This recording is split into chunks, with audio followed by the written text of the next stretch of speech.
And here we go with the Coquette D10. Now, based on the Corvette C8, the real-life Corvette, I think before we get into the review, we need to address the elephant in the room, and that is that it's Coquette, not Coquette. Remember, Rockstar North is based in Scotland, home of... Okay, airbase is a fart. You can't do that. Ball bag, aye, your wee ball bag is a scrotum, means you are a scrotum. Under one of these cups is a bottle of wine, and if I find it, I'm getting drunk tonight.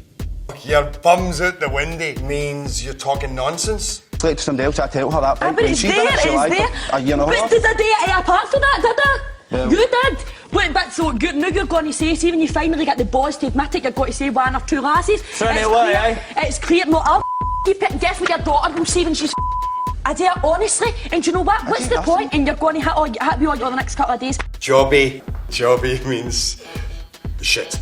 The sweetest name that you could ever have for a shit. Jobby. So there is no way this isn't pronounced cock. I 100% believe this name was chosen because it sounds a bit like cock and looks a bit like Corvette. And the Venn diagram between men who drive Corvettes and men who are cocks is basically a circle. So even if you're in the camp that thinks this is named after a flirtatious lady, that's still pronounced Coquette. So let's all agree that it's cock and move on. And move on we shall to the review through the city, which is not great because this car is not great through the city. The handling is, how can I describe it? It's cock. The handling is not good. It has a kind of vicious turning, but then no decent handling to back it up. It is a quick car, and looks wise, I honestly can't fault it. It's an absolute dead ringer for the real life Corvette C8 that it's based on. It's another one where it wasn't inspired by it, it was photocopied from it. So looks wise, it looks really good. There's good customization, there's good livery options, everything about it in the looks department is good, but the handling is not great. It's certainly not the worst. There are much worse handling cars than this, but you really can't say it's good. It's another one of those cars that's just kind of okay in many areas.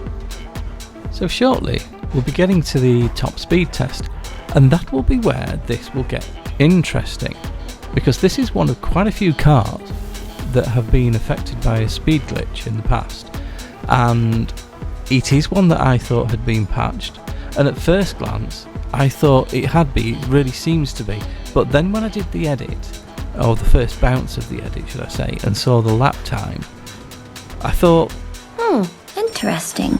So I went and did another lap just to check, because I was genuinely surprised with the lap time that this thing turned in. So let's get this top speed test done and talk a little bit more about this speed glitch.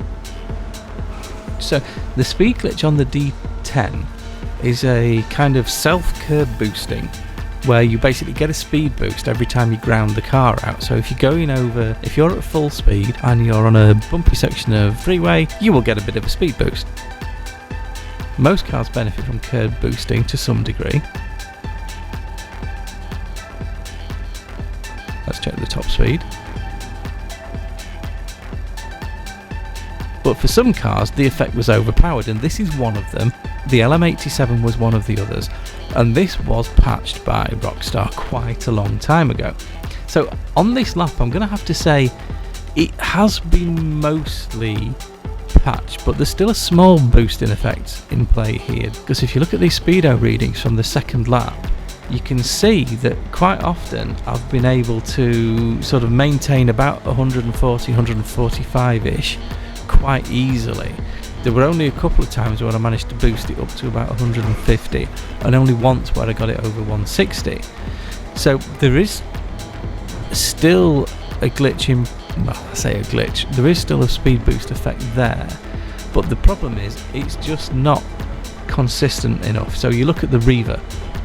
The Western Reaver has a speed glitch where you pull a wheelie, you get a constant speed boost, and you can get ridiculous speeds on that bike.